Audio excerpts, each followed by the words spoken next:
Okay, all right. Peace and shalom, family. It's your brother Divine Prospect, Kingdom Harbinger Ministries, back in the building for another Freestyle Friday session. You know how we do. You know how we do. All right, I'm gonna give a couple of minutes for y'all to join on in. Come sit down, get comfortable, relax. All right, and come join us for another Freestyle Friday session. Let's see what goes down today.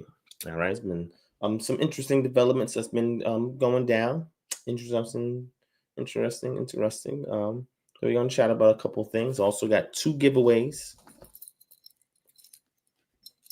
I have a Silver Scrolls pendant. This is a keychain pendant giveaway for today.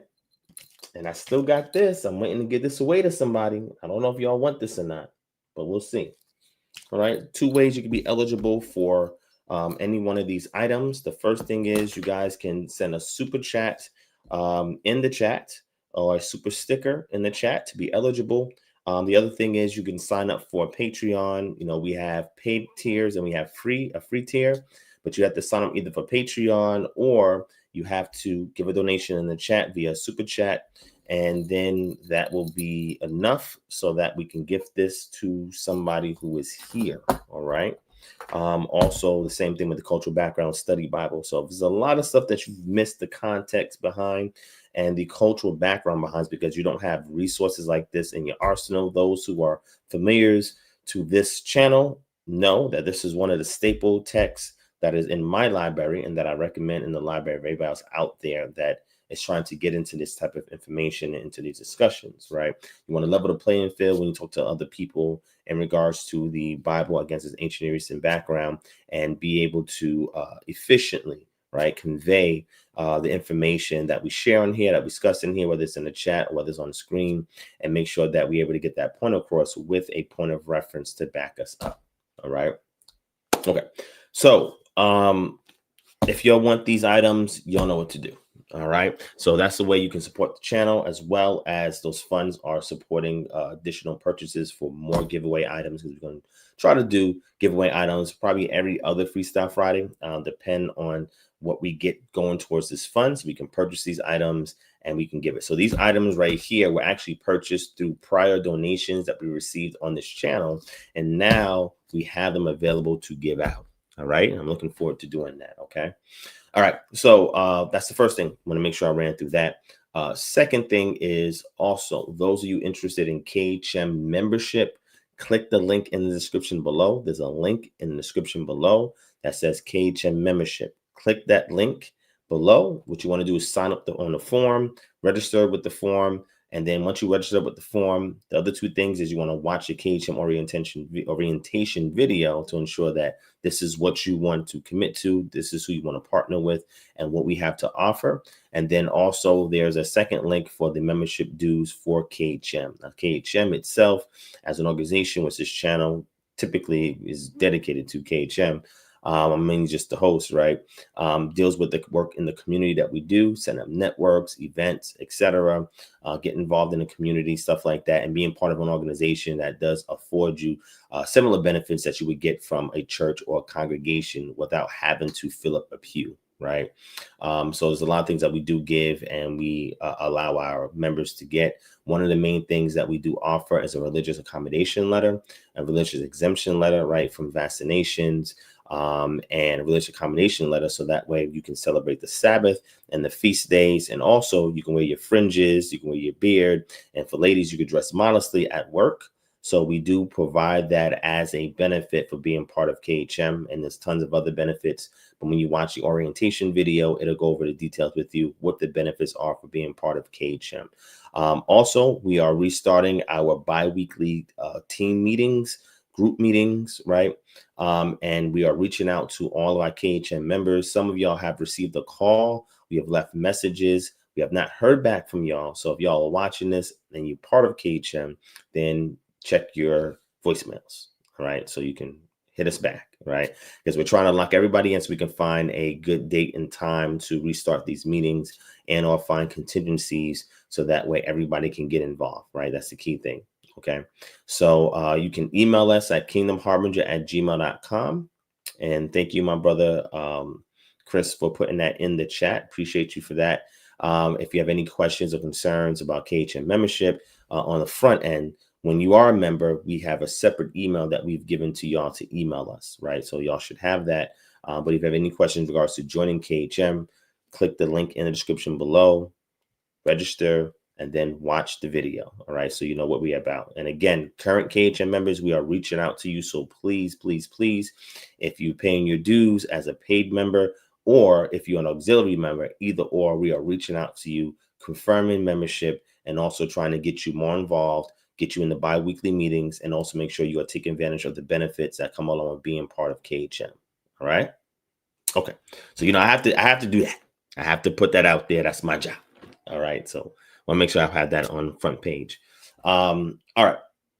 So next up, in regards to that, I want to say that there's a sequel to the discussion that I had with Brother Amaru Day, in regards to Yod-Heh-Wav-Heh versus EmKa. We are doing the second part of that, which is Yod-Heh-Wav-Heh versus Enlil, because he says Enlil is Yod-Heh-Wav-Heh, and I'm saying that Yod-Heh-Wav-Heh is diametrically opposed to Enlil. So that conversation will be had. It's not going to happen today, but it will happen after our feast days. Now, when we say feast days, we're talking about KHM's feast days. And in regards to KHM's feast days, you have to have the KHM calendar to understand what our feast days are. So I'm going to dedicate the next week and a half to edification messages, discussions, things surrounding the feast days, and things like that. And so I don't want any contentious, even though it's not bad, it's positive contention, contentious discussions or debates during this period of time. I'll reserve that to after the feast day period is over. Those of you who are out there and you don't know that there is a feast day around this time, well, that's because you don't have the calendar. Okay. Everybody here should have the calendar. This is a page from the calendar for Ethanim, which is month 7 of the pre-exilic calendar that the ancient Iron Age Israelites would have used. Not the calendars that they adopted when they went into captivity, like the Enochian model, or your FVC, conjunction moon, your Hillel II, any of those things. These are post-exilic calendars. This was not the one that Moses instituted by command, virtue, and decree of Yod-Heh-Wav-Heh.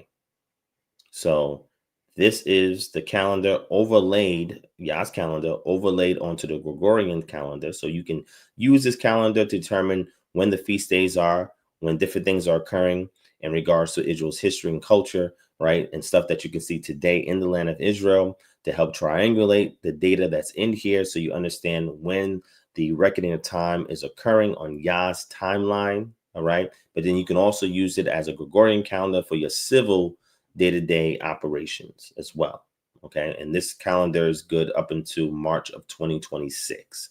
All right. So if you don't have this calendar, you need this calendar. I don't know why you don't have it if you don't already have it. So you need to get this calendar. If you want to get this calendar, there's a link in the description below that you can click on to get access to the calendar. So make sure you click on that link and get you a calendar.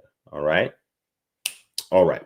So that's that. Now, also, we always do this promotion. I'm going to try to keep it to the beginning and the end of the live streams, just so that way it's not convoluted with a pitch for the classes, because the classes, as you know, is the meat and potatoes of the methodology that we actually demonstrate here. We actually teach it and give it to you in a formal format. All right. Now, everybody here who is watching, if you want more insight on how we come to our conclusions, what is the methodology that we use, how do we do our research, etc., then you want to sign up for the KHM Holistic Research Paradigm for Bible Study classes. We are on class 2. Part 3 is next, right?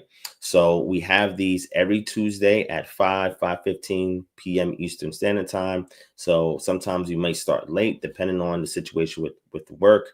Probably get on no later than 5:30. So anywhere between 5 and 5:30. However, we make a post on the Patreon with the link for you to join the class, right? So that'll be provided before the class starts, and we'll give you the time when we're starting, so that way you can join the class. So we have part 3 that we have to complete for class 2. Hopefully, I'm trying to finish everything in part 3 because part 4 is going to open up to question and answers. And then we're going to give a quick review of everything we learned. And then we will be distributing exams that you have to pass in order for you to move on to the next class. All right. So to make sure I give you a heads up on that. Again, this is the KHM Holistic Research Paradigm for Bible Study classes. Now, one thing I do want to say is that what I have done, and I've noticed that a lot of people in the community who teach or who are on Patreon, whatever, they offer classes, but you never get insight into what the class is teaching. So what I do is I give you a clip from the actual classes to show you what is it that we teach, what we're unpacking, what we're unveiling, what are the depths of learning that you can get from the class itself. So those clips are on YouTube. All right. I just posted a recent one that really didn't get a lot of views, but we go into what is bara, right? When the word create, which is an abstract term, right? A Western abstract term. When that word create is used in Genesis 1:1, what does create mean? Right. So the class is an hour and some change. I put a 10-minute clip on there. That's a good enough amount of time for you to assess what we teach, how we teach, and what information you're learning on there. But it's a 10-minute clip for an hour-long class. And then prior to that, I gave some insight into what is Elohim from Genesis chapter 1 and verse 1. I did a whole live stream for that and gave you that content. And then I post some more content beginning when I did the class 2 part 1. So there are at least 3 samples of the classes that is available for free on YouTube, so you can see what it is that we are offering. You can sample it, taste it for yourself, see that it's good, and then that will justify why you're signing up, because $50 is a commitment. It is for a lot of people, it is an expensive commitment. But the type of information and methodology you're going to receive from these courses, if you were to get it from academia, from a university or college, you're going to pay way more than $50 a month to get access to this. Because not only do we do the classes, we give you all the resource, the material, the links and access. We give you the Bible software, everything that you need for the class. We offer it to you at no additional cost, right? So that alone is worth probably $1,000+ for the books and so forth and everything else like that. So we provide all the material to you. We provide the PowerPoint to you, and then you get the instruction with the PowerPoint on the actual live sessions, right? So we're doing Genesis 1:1 as a sample passage to kind of show you the methodology. And then once we close this first course 2, we're going to open up with John 1:1, and we're going to repeat the same thing we did with Genesis 1:1 with John 1:1, so you can see how to use the same methodology and transition it over to the Greek and the New Testament text. Right now, the Greek is going to be a sister or parallel text, but we're really going to do this from the OSS, right? Because the OSS is what we use. That's the Syriac text, the old Syriac Sinaiticus. So that's the text that we use here at KHM. And that is really what we're going to be pulling from. That is in Syriac, which is a Middle Aramaic dialect, or a dialect of Middle Aramaic. And we're going to be using that as well, and contrasting and comparing that to what you get from John 1:1 from the Greek text, right? From the NA28, which is the standard academic text that we use, or that's used for translations, right? So we're going to match it against that. And we're going to go over what these textual differences are when we get to that portion. Again, we didn't even get to that part yet in this current course. But in that module, when we do that module, we're going to go heavy into it, because when it comes to the New Testament, it's very interesting. Now, we also do with the LXX, or the Septuagint, or the Greek text, on the Tanakh or Old Testament side as well. We didn't get to that portion yet, but we will. But the reason why we're doing this class is because you'll be able to see these things side by side. I'll be able to give you an intertextual tool for you to do an analysis on the internal consistencies and even some inconsistencies that we may find as it pertains to the texts themselves and the text in comparison to one another, right? So again, this type of research methodology, tools, and resources, you're not going to get this type of class this comprehensive in our community, right? Because I've looked to see, because I'm willing to sign up if somebody's offering something of this caliber, and I have not found it yet. So again, I make sure that I give you samples for free that you can check out on this channel, as well as all the resources, the PowerPoint, etc. You have everything. We are fully transparent in everything we share here, and I believe in transparent scholarship, right? Whatever I teach you, I'm giving you what I have. So I have little to no leverage over you. You will have equal playing ground as me. And the problem with a lot of teachers in our community is that they don't want you to have equal leverage as them, because then they feel that they would be obsolete or insignificant, or that they will not be able to profit off of you once they give it to you. When I give you this method, you're going to have everything that I use. When I go to look into the text and teach and share stuff on here, the insights that I gather, you will have the same methodology. There'll be no different, right? If anything changes, then we can offer a class for that. But for the interim, you're having everything that I have, right? And again, y'all put me here to do this, so I'm not intimidated if people have the same knowledge as me or even more. That's how iron sharpens iron. The best teachers teach their students to teach them. And if your teacher is not teaching you so you can teach them, then they are failing you. You need to drop that class. All right. Now, we're also going to do other modules outside of this holistic research paradigm for Bible study. We're going to do other modules on other subject matters and stuff like that.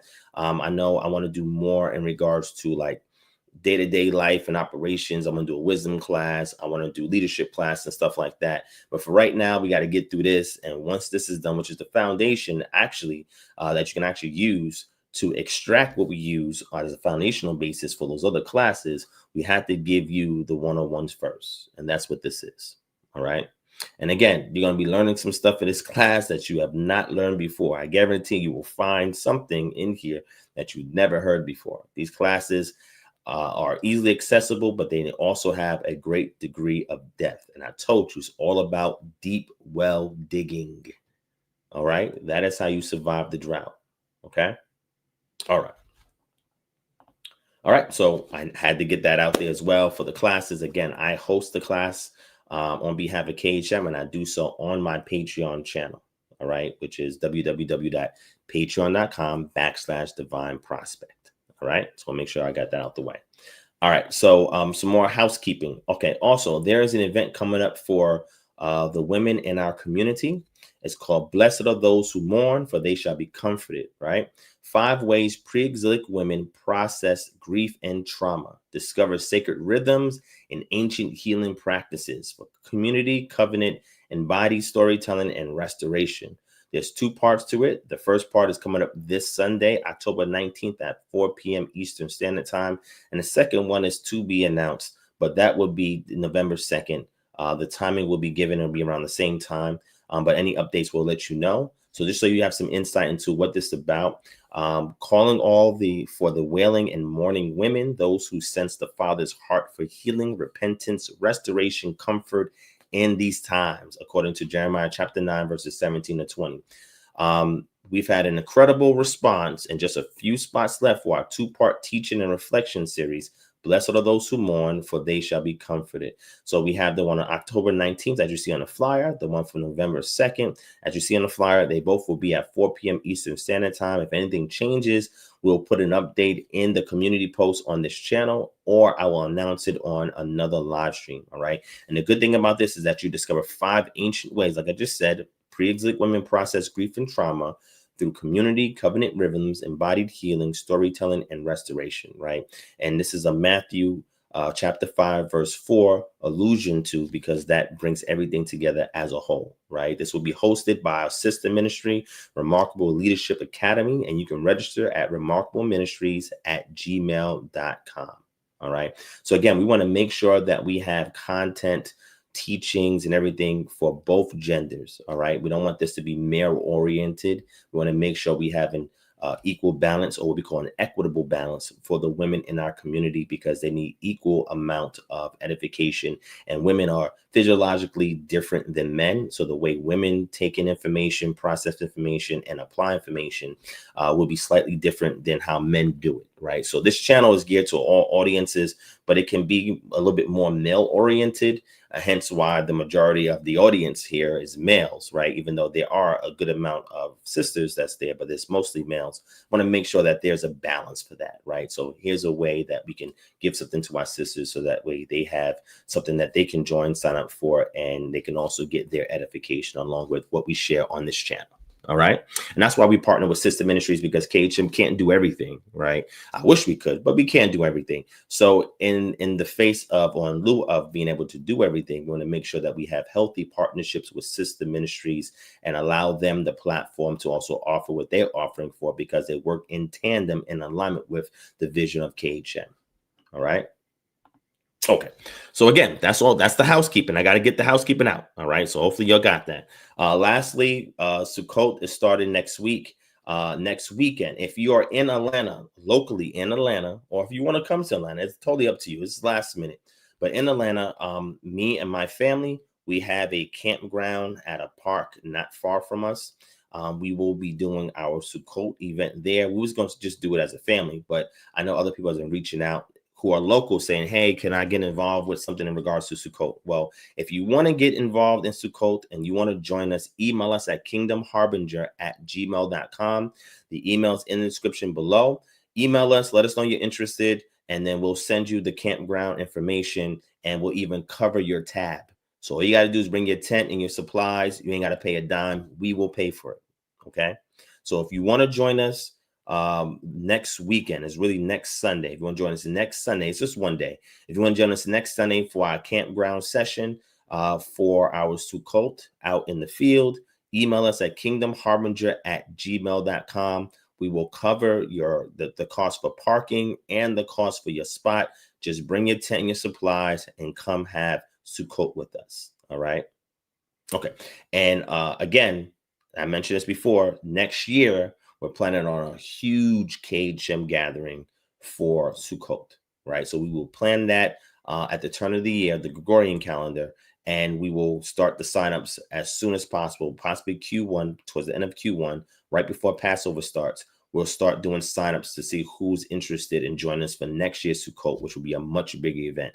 And it seems like, from what I can tell, that we have the latest this year. We have the latest Sukkot, right? Just like we had the latest Pesach, we had the latest Shavuot, we had the latest one out of everybody else. But the good thing about the calendar that we use, all the signs that need to be ascertained to determine whether or not the proper reckoning of time is at hand, we've covered all bases. The 3 celestial signs, which is the sun, moon, and stars, and the 3 terrestrial signs, which is the weather, animal migrations / mating, and crops. Because all these items, the 3 celestial signs must triangulate, the 3 terrestrial signs must triangulate, and when you merge them together, right, you'll see you have the perfect tool to determine when to start the feast days. You could be anywhere on the planet and use this method, because it's 6 items that you're using to synchronize you to the proper reckoning of time.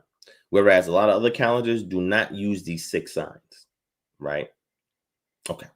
And if you want more details on that, we have a whole playlist that goes over the calendar. And if you get the calendar that we have that I showed you, and that calendar every month will give you all the, on the left side is the Moedim details that gives you all the scriptures and references needed so you can understand what the items are, the icons are that is on the calendar. We give you a legend, and then we give you all the scriptures and the references that we use in order to ascertain what those dates are. Okay. All right. So I just want to make sure I'm covering all bases. All right.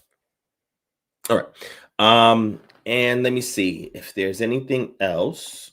I think I covered everything for the most part. Just want to make sure I got everything, because, you know, KHM is going to get on me for not mentioning all this stuff. So is there anything else? I think I have everything else. All right. So the last item that I do want to share, give me 1 second.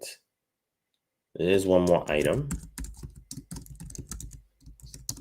And we are here to help the community, right? So KHM is a community effort. We want to make sure that if we can lend aid or assistance to anybody in the community, we want to be able to do so. So what I want to do right now, hold on one second. What just happened?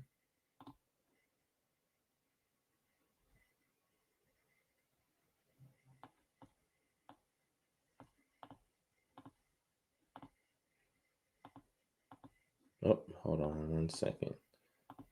What's going on here? All right, I'm just going to do it like this.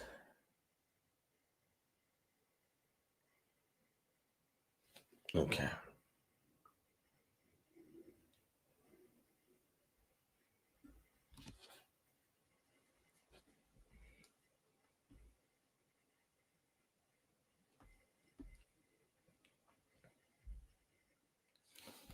Let me pull it up here. Okay.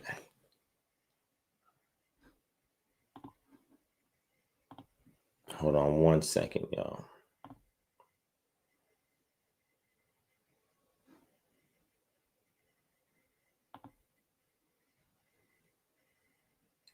Okay.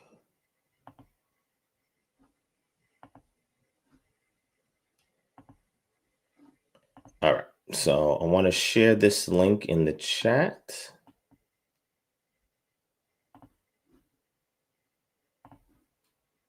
All right, here we go. All right. So what I shared in the chat is a baby registry. So we have a couple in our community. I will call them the Perrys, and they are expecting a little one in a couple of weeks. And I told them to create a registry so that way I can share it with the community and we can take care of everything that's on that list. So I'm going to get the first item on that list and possibly the second item as well. But I want to make sure that everybody here is able to pitch in. So I'm going to give this story real quick. For those of you who may be new, those of you who already here, you already know the story. But in 2021, because in 2020, I was laid off from my IT role because of COVID, right? I had a 6-figure IT role, was doing good financially. They deaded me right around COVID. And at that time, I had to do little side hustles and stuff and get unemployment at that time and then get aid elsewhere. But I had to make amends with the situation. So that way I have a contingency in place. I had to use up my savings and everything. But nonetheless, I was able to persevere. And eventually in 2021, I was able to get employment again. So it took that long for me to get employment. So when you saw me, going hard with the ministry, is because I had time on my hands to commit to the ministry at that time. And we grew exponentially because a lot of people were either laid up from work or they were home. They couldn't go into work. COVID restricted them to home. So more people was able to tune in, to support, to aid, to assist. So it was a good time. It was actually a double-edged sword, right? But in 2021, that's when I was expecting my son, January 2021. And at that time, we was able to have the funds to get what we can from our registry, but there were some items we couldn't get off our registry. And this is out of transparency that I'm sharing this. So when I shared with the community, I said, hey, community, look, here's a registry. If you want to donate, it's great, A, B, and C. Long story short, and we put the video up on YouTube for this. Everything on the registry was purchased by the community. Everything on the registry. We didn't have to buy anything off the registry. Before we can even begin to purchase stuff, people was already buying stuff. So we had everything on our registry taken care of by the community and then some. So we had no need. And so the things that we used, things that was disposable, things that, they have to use immediately, were gone. But everything else that was left over, like baby swings and baby toys and, baby clothes, we gave to another family. And then some, I think we donated to Goodwill, right? But that's the thing. In other communities, they have a system and a network where they're able to give when there's a need, whether it's a wedding, whether it's a funeral, whether it's a child being born, whether it's what they call the bar mitzvah or their come of age ceremony. The community comes in, they pitch in, and it's taken care of. And our community, we are really not coasting it like that. But one of the goals of KHM is to bring like-minded people together so we can support one another. And that's why we've done so much in the past to help the community when there was a need. Now, again, we can't do everything. We can't fulfill every request, but we've helped hundreds of people over the years for things like this. So I'm sharing this link there. And then after this session, I'll put it in the description below, but please click the link there. If you see any items that you can afford to purchase for this family, please, please, please get it for them. And if there are items that are not disposable items, then they can recycle that and give it to another family when they're done with using it, like we did with our items. So I thank the community. To this day, I continue to thank the community for taking care of that for me. And we had no want or no need, and we operated autonomously the way a community was supposed to at that time. And I appreciate y'all for that. Right. So I just wanted to share that moment of transparency that I've had at that time, and then also so that can benefit somebody else. Okay. All right. So I'm going to make sure I get that out there. All right. So all bases are covered. Let's get into the real stuff. The stuff y'all came here for. Because you ain't coming for all of that, which is unfortunate because that's pertinent information that y'all need. So that way we continue to engage together, even offline. However, I know you came for the juicy stuff, right? So let's get into it, right? So recently, as y'all know, I did a live stream talking about Yom Kippur, Day of Atonement. I'm telling you right now, I made a post on Facebook. I made the post on YouTube. I never had so many leaders come to me to disagree, to argue, to criticize. Leaders now. I'm not talking about the public at large. They was cool. Reception was good. I'm talking about leaders are coming at me, and leaders are saying, what are you doing? You taking Yasharel off of the mark, and the Most High, I got people saying the Most High going to destroy me. Most High going to destroy you, and he's going to destroy this ministry that you got, blah, blah. People said, what you talking about? Why we can't keep Day of Atonement? They just went on, and I just simply asked them, did you watch the video? No, I didn't watch the video, but, okay. So I had leaders. I had at least, it was like 6 or 7 leaders come to me in my inbox or via email and say, what is this? You're going off. And all I asked them was, did you watch the video? Did you read the papers? If you didn't do either of that, how do you know that? People's dogma are triggered when certain phrases are said. I've known this since 2014. If you go back and look at a wealth of the comment that I did, outside of like our standardized teachings and stuff like that, our discussion and so forth, I've done trigger videos. Now, maybe I should give trigger warnings. Maybe I should. But I do trigger videos because I'm trying to prove and draw the line to see who is still stuck in the old way and who's willing to move in the direction that Yah intended. I'm not doing anything new. I'm showing you what's there in the text. I'm showing it to you. This is not nothing new, nothing novel. But the problem is it's new to you because you've never seen it before. So now when I have leadership coming to me, leadership saying stuff to me, I'm like, wow, okay. So you never came around when I had a need. It was never there when I had a need. That's number one. So that's interesting. Number two, we never came around whenever I post something about nation building. Y'all never around for that. You never come to the KHM chapter launches that we have to set up these networks, Goshens, and these refuge cities in various places in the U.S. You're never there for that. We had a COVID fund that we was raising money. We raised thousands of dollars to support families that could not afford to survive through COVID because they wasn't getting the check from the government, etc. We paid that out. Y'all wasn't there for that. Y'all didn't donate for that, right? I was out in the streets doing my activism work. I put the word out. I don't see none of y'all there supporting that. Videos showing me in Atlanta during a protest with an armed, this is armed to the teeth, mob squad of police and military. I'm there on the front line getting black bodies out of the fray. Y'all was not there.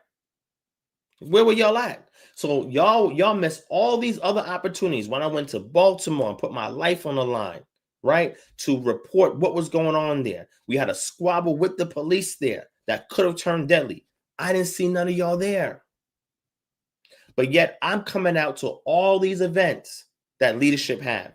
Some of them y'all don't even invite me to. I come pay my money to support you.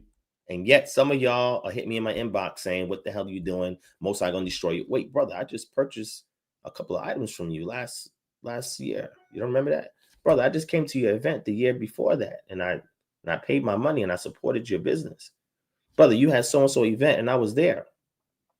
One thing that you will notice is that when there's an event, Divine, especially if it's in Atlanta, I'm there. So I'm coming out supporting y'all. And the moment that I put something out in regards to Day of Atonement, Yom Kippur, that you didn't even take the time to read, and yet you're in leadership, I question that. But I'm glad these things happen because Yah shows me who people are, right? They show me who people are. And I know who's authentic and who's not. But in regards to Yom Kippur, I put out $100 challenge that I'm willing to raise to $500 and $1,000. I need somebody. If you're here right now, or if you know anybody, you have a moray, you have a teacher, you have a pastor, whoever, send them here now, or we could set something up next week, all right? Because that'll still be during our Sukkot time. Send them our way so we can have a discussion about Yom Kippur. Yom Kippur is not in scripture, number one.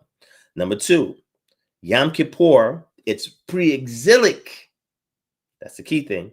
It's pre-exilic sacred space ritual was not supposed to extend outside the sacred space, but it ended up happening. And this did not happen prior to exile because no pre-exilic text showcases any public, it's the key word, inclusion with the atonement process annually. We have nothing like that in scripture. Yom HaKippurim is in scripture. Not HaKippurim, but Kippurim. These are things that are in scripture, which should technically be Day of Atonement, Day of the Atonement. That's in scripture. Yom Kippur, this term that's using, that's not in the Bible. So the question is, where did that come from? I did a whole post on Patreon where I have rabbis saying the same thing. Yom Kippur is not in scripture. Its practice is not explicitly laid out anywhere in the Tanakh, actually happening in narrative form or prose form. We don't have that. We have Sukkot. We have Passover. We have Shavuot. You know, those 3 times a year we're supposed to appear before Yah. The men are supposed to appear before Yah. We have those 3 there, but there's no Day of Atonement. Yom Teruah can be done locally. So you don't need a Hajj to go take care of that. But the key thing is, when it comes to Day of Atonement, there's never no public inclusion of afflicting yourself, no public inclusion of resting on that day. We don't have those things. And then we have this Azazel deity that's there in the text in Leviticus chapter 16. And we're giving a goat to him. And it's supposed to be a sin offering that's not butchered or zabach, not a slaughtered sacrifice. You're letting a sacrifice or a sin offering live. When we see nothing in Leviticus 4 that talks about letting a sin offering live, a sin offering must be butchered and offered to the deity. But yet we're giving one for free every year to a goat deity, Azazel, that we hear mentioned in the book of Enoch and other Dead Sea Scroll manuscripts outside of Enoch. And we're sending a goat there and laying the sins of the people onto it. I told y'all the reason why we have this Yom Kippurim is because of Aaron's sons, Nadab and Abihu. Because of them, this is why this particular ritual and rite is being practiced. That had nothing to do with the people. The people had nothing to do with Aaron's sons. They offered the strange fire, and they did it in violation of Exodus 30 that we went over when we look at the altar of incense.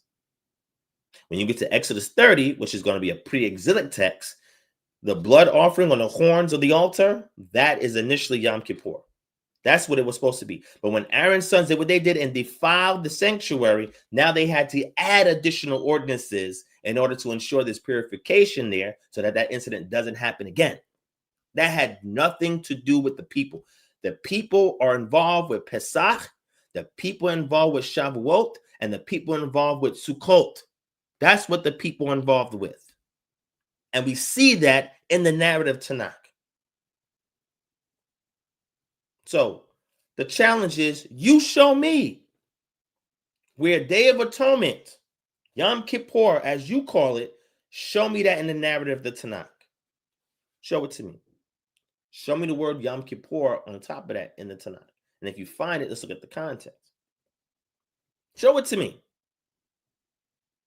You'll say, well, it's in Torah. So if it's in Torah, we got to make sense of it. Well, hold on. And that's what we're supposed to do.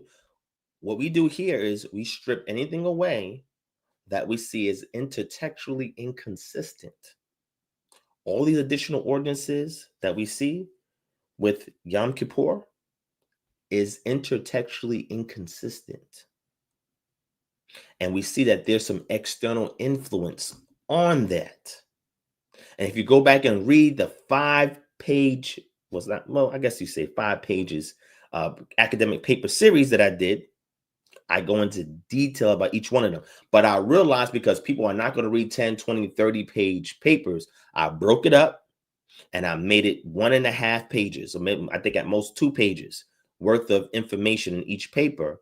So it's a quick read. Now, it may take you some time to process it, but it's a quick read. At least you can read it and retain it, and then take some time to process it, and then you can regurgitate it.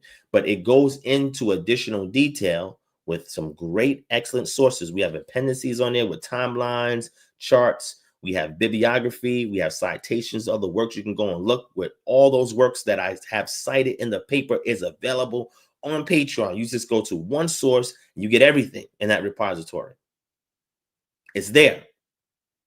So not only did I do a video publicly, and I've done 3 other videos in the past on this, and live, or discussed it in live streams in the past, but I did a dedicated video on this for 1 hour and 30 minutes.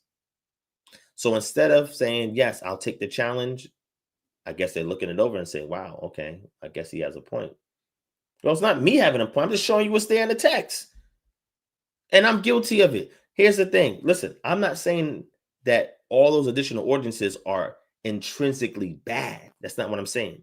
What I'm saying here is that those additional ordinances were not being practiced in the pre-exilic period. Those come as a result of captivity. What we do here, we try to get the pure, unadulterated, the untainted instructions of the statute, laws, and commandments that Yah has given to his servant Moshe and Aaron to give to the Am Yisrael, the people of Israel. That is what we are looking to follow here. That is what we teach here. So based on our model of adherence, what we are sharing is in alignment with that. You would have to prove that there is, when we look at the text through the lens of textual criticism, that there is no redactional elements, that is not a composite text, that there's no interpolations, and that the language is consistent in styling, what we call authorial styling. You'd have to demonstrate that. And I'm going to show you otherwise, because there are inconsistencies. When I find inconsistencies, I analyze it and I try to make sense of it to say, okay, yeah, is this what you initially instructed, or is this something that was added over time? Nothing to do with the lion pen and the scribes. That's a whole different context in the book of Jeremiah. We went over that already, right? I shared that already with y'all. Has nothing to do with that. So I don't allude to what people do. They defer to this random statement in scripture that they take out of context. You know, we have classes and we teach you contextual analysis. That's where we're at right now. We do our immediate textual analysis. Next, we're going to do our low intertextual analysis. Then we're going to do our high intertextual analysis. We start first with the grammatical, lexical analysis, the contextual analysis, the low intertextual analysis, and the high intertextual analysis. That's 4 parts of a 7-part series. There's 3 other parts, but you got to get to class, get the rest of those. Or you could check out the introduction video where we actually express that. But with this methodology, you could do the same thing that I did on the text. Same analysis. No different. I'm giving you the same tools. All right. So this is what I'm saying. So when you go and you see these layers, you'll be like, oh, shoot, this was added? Yes. I show you how to look at the redactional fingerprints on the text. I show you what the original is in the text. For example, a lot of what we get in what's called the Deuterocanon of scripture is post-exilic. For example, when you see this reference or this phrasing in the place where I choose to place my name, that is a fingerprint signature of the Deuterocanon. That is something that comes in the post-exilic period, because that language, that syntax, and that phrase or that idiom is later Hebrew. This is easy to demonstrate. I have several books I've showed in here called Advances in Hebrew and Aramaic. We're able to tell these things now because we have a wealth of data, both biblically and extra biblically. And we can see the compositional layers of the text in regards to the language, phrases, and syntax that's used. And again, when you read the papers, I lay it all out. That phrase, and this should be a statute forever, when you see that plugged into Leviticus chapter 23, Leviticus 16, when you see them add that phrase, that's a late redactional phrase as a statute forever. When it comes to Yom Kippurim, when it's applied, when that redactional layer is added then to, let's say, the Sabbath, like in Exodus chapter 31, that's fine. Why? Because the Sabbath is internally consistent with the rest of the prose of the Tanakh. When it's applied to Sukkot, when it's applied to Shavuot, when it's applied to Pesach and unleavened bread, it's consistent. It's a late redactional edit that a scribe added in there, but it's consistent with what the material or source material is conveying. But when it's placed on Yom Kippurim in alignment with the additional ordinances that involve the people, now we're dealing with something different. So I'm just simply showing you what's there. I'm not here to pick away at your faith, remove the foundation. If anything, I'm here to strengthen that. Because at some point, you may face somebody that knows this information, and they may be using it to your detriment. Okay. All right. All right. Listen, I just put the proposition out. The proposition is founded on the textual data. The problem is a lot of people are not looking at the compositional layering of the text. They're not looking at that. They're assuming the text was written, not authored. So we give the authorship to Moshe. I would say oral tradition leads back to Moshe during the Iron Age period and the Wanderer's Wildering. But when the format of the Torah began to be laid down the way it has, it was during the reign of David and his royal court, his scribes and his royal court. They began that process of what we call the Torah and laying that down. And then what we have in 1st and 2nd Samuel, what we have in 1st and 2nd Kings, and then later on in Chronicles, this is all an annals, what we call annals. This is an administrative technique of writing in order to capture historical information related to the ascension or descension of kings, reigns, monarchies, oligarchies, etc. So all of that stuff is administrative writing.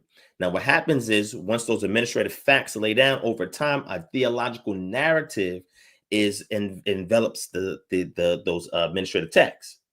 And that's because it gives the theological justification of why certain decrees and certain commandments are given within those annals of history with those kings.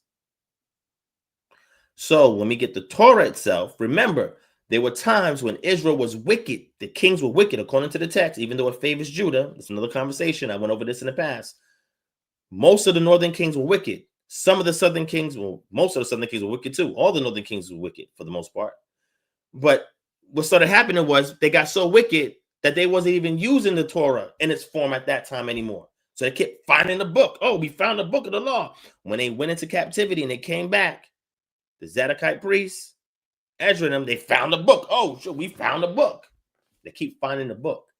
What happens is every time the book is being found, there's an additional redactional layer that's added to the text. We know that because of the language of the text. For example, anachronisms. When we find an anachronism, let me give you an example of an anachronism. When you read Genesis chapter 11, and it talks about, well, actually, let's get it real quick. I'm going to show it to you. See, I'm going to give y'all some textual criticism insights, right? Again, when you sign up for the classes, we go into detail about that. We have a whole section of the class that deals with textual criticism, right? But I'm going to show it to you right here, all right? Yes, you're right. Chronicles is post-exilic, and a lot of its retention or preservation comes from the north, whereas First and Second Kings are more favorable to the south, to what we call the Yahwists, and the Elohists is what the history of the Chronicles favors.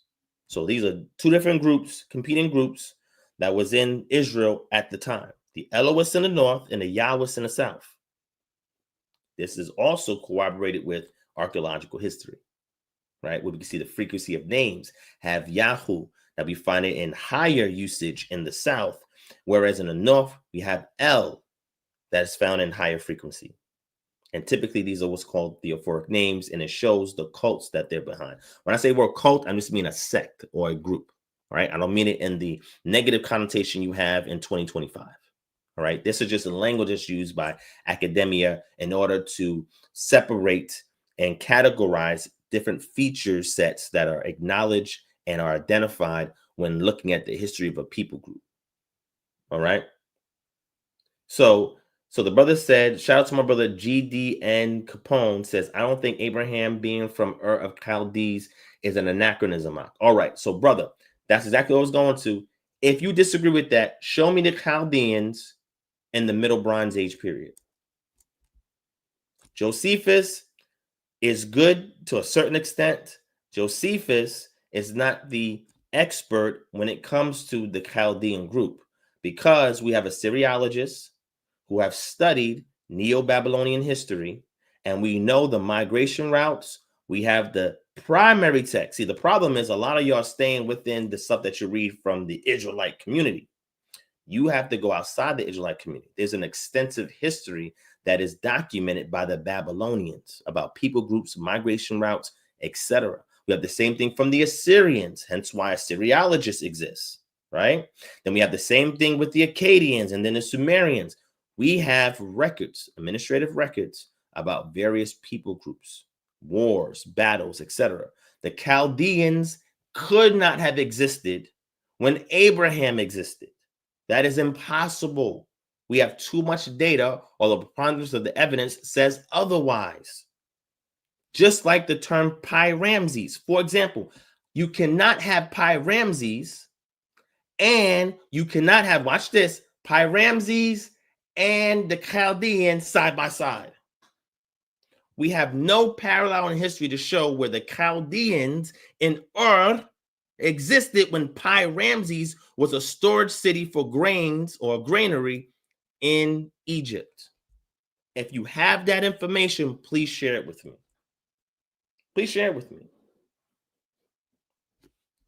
So in regards to the Yahwists in the north, there were some Yahwists in the north, but they were not the dominant sect in the north.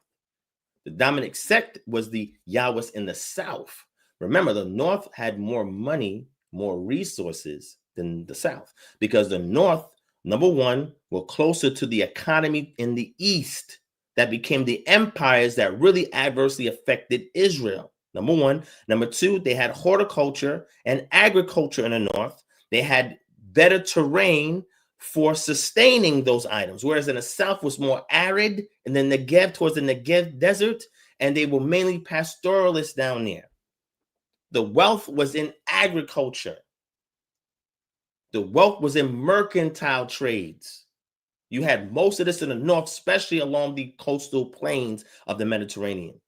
Hence why the north had more money and resources, and this was archaeologists know. Experts know this is the case. So they had a wealthier kingdom than the south. So what I'm saying is the cult of Yod-Heh-Wav-Heh, that cult resisted in the south. Why? Because Yod-Heh-Wav-Heh, and this is my proposition. I shared this on my page. I wrote a whole paper on this. The Yahwists in the south, that was a cult centered around the priesthood and the monarchy.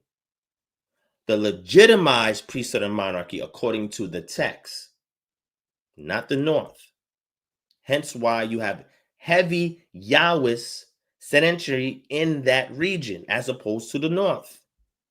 The north, on the other hand, had what we'll call the Elohists, because we see the higher frequency of El as a theophoric name and for place names in the north, as opposed to the south. So the key thing is not that we see occurrences occur of Elohists in the south and Yahwists in the north, it's the heavy frequency of which we see it. Okay. So that term, astrologers for Chaldeans, was because astrology that we have today, modern astrology, comes from the Chaldeans. It does not mean that the Chaldeans were around during the Bronze Age period. You're not going to find Chaldeans in the Bronze Age period. You're not going to find it. So we've analyzed the entire stratum of the Bronze Age, and there's no evidence of Chaldeans during the Middle Bronze Age period. Modern astrology comes from the Chaldean priests who are responsible for deciphering omens for the king, responsible for looking at the skies and using astrology in order to make predictions, to authenticate premonitions. They use what's called astrolabes. That's why they are called astrologers, or why the word itself is synonymous with astrology. When Alexander the Great was conquering the New World at the time, he went into Babylon and he encountered the Chaldean priests and said, oh, y'all got a whole elaborate calendrical system here. Hey, we got to borrow that. And he's ripped off the Chaldean priests. And that contributed to the calendar that you see that they started to impose and Hellenize amongst their known conquered world. There's no Chaldeans in the Middle Age period. So you're not going to have Chaldeans in Pi Ramses. So listen to what I'm saying. Chaldean, the term Chaldees, look it up, research it. If not, I got all the papers on the Patreon. I got all the sources there. The Chaldean, that term itself, the Chaldean refer to those priesthood in Neo-Babylon or just the Babylon Empire. You're not going to see it predate Pi Ramses as a storage city. So if in the scripture we have Pi Ramses come after the Chaldeans, we have a problem unless you're able to identify this literary device called an anachronism. Anachronism is due because you are writing to a particular audience at a particular place in time. It's a chronological marker for you to identify when this text is being laid down in the form that is laid down. That doesn't mean that's the original form. Original form would have been oral. But the text that was laid down, that's your chronological marker. When the Chaldeans were in Ur. The text never says that Abraham himself is from the lineage of the Chaldeans. It never says that. I went over this with that brother, Amaru Day, and we discussed this. The text doesn't say that. So what I'm saying is we can have these discussions. I'm okay with it. Y'all just got to provide the sources. Put the sources in the chat and I'll read it. I'll read it. I'm just saying, share it. Because we authenticate assertions here. If you can't pass the assertion stage, then you can't even lay down a claim. So what I'm saying is an anachronism is not a bad thing, but you have to acknowledge that it exists, because otherwise people will pick apart your text and make you look crazy for striving to it, for believing in it. So Ur of the Chaldeans, and again, the Chaldeans mentioned in the book of Genesis is based on a city that they lived. I went over the Sumerian culture when I had Amaru here. I brought up the textbook. We went into it. We can see all of this stuff. There's no Chaldeans when the Sumerians were around. If you want to put Abraham during the time of the Sumerians, which is wild work, that means you have to put him at least at 2400 BCE at the latest, because the Sumerians are reigning prior to that, and they're losing their empire to the Akkadians, to Akkad, another city. If you're going to put Abraham with the Sumerians, there's no Chaldeans when the Sumerians are around. There's no Chaldeans when the Sumerians are around.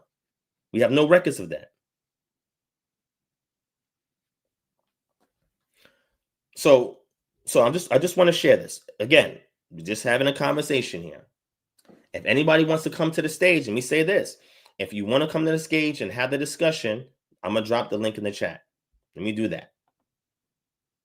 And again, I'm sticking to this Yom Kippur, but we can talk about anything that's surrounding it, right? And we can have a discussion. All I'm telling you is bring me the preponderance of the evidence. I don't want one isolated source or a second isolated source. Let's look at all the data holistically. So we're going to speak on the Chaldeans who were a staple in Babylon. Give me Babylonian sources as well that attest to the Chaldeans. If you can give me the Babylonian sources along with any other source, we're going to look at all the sources and see where the weight lies.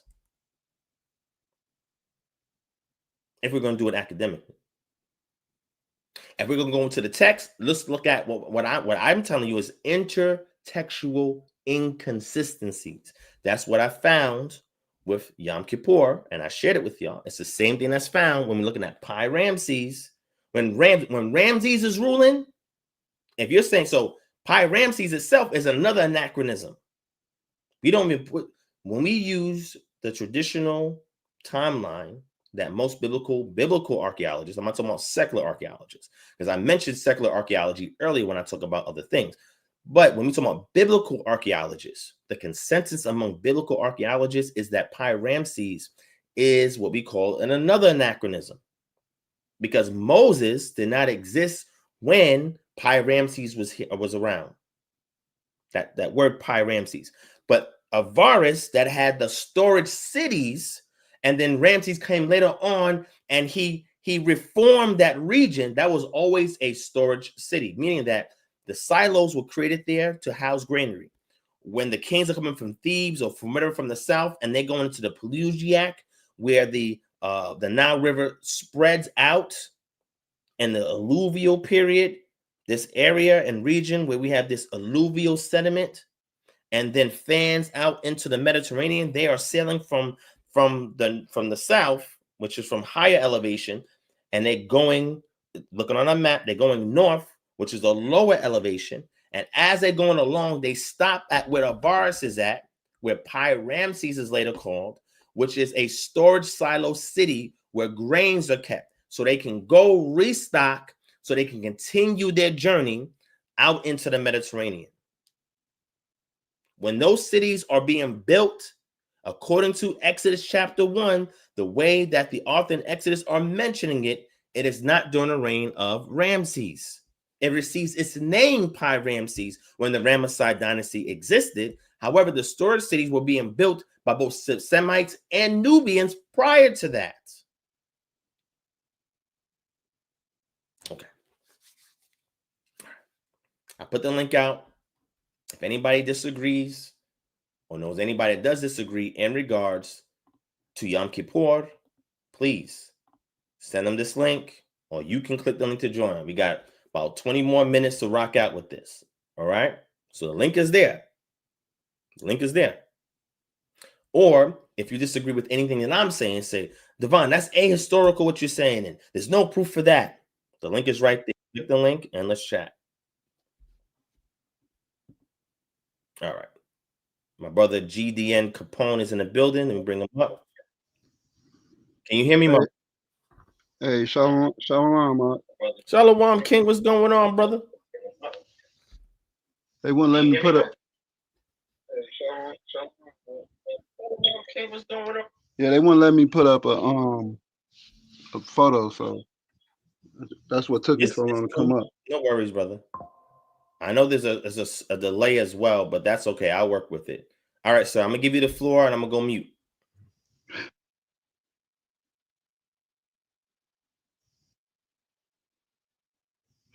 Yeah, so it's funny that you mentioned the anachronism in Genesis. I think that's 11 about Abraham from Earth. I don't like that. Hold on. How do I fix my mic? Hold on, give me 1 second, because I'm hearing the feedback. Okay, he dropped. Yeah, he had to fix his mic. There was a feedback too, and I think that was causing the delay. Thank you for that, Jan B5R. In case anybody was curious when I use these terms, There's always somebody in the chat that's going to define it. And thank you for those who are defining it. All praise to the Most High. We got a great group of studied individuals here that can help each other in the chat. And I appreciate y'all for that. Remember when I tell you, this is why when I teach based on what my expertise in, right? My expertise is showing the Hebrew Bible against its ancient Near Eastern background. So I have to include elements from the ancient Near East, sister cultures, sister languages, sister epics and myths when I teach the Bible. And I'm not showing those sister cultures, sister languages as superior to scripture.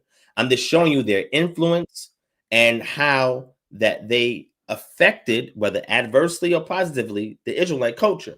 When we read from the prophets like Isaiah 45, Cyrus is the Mashiach. He's the Messiah.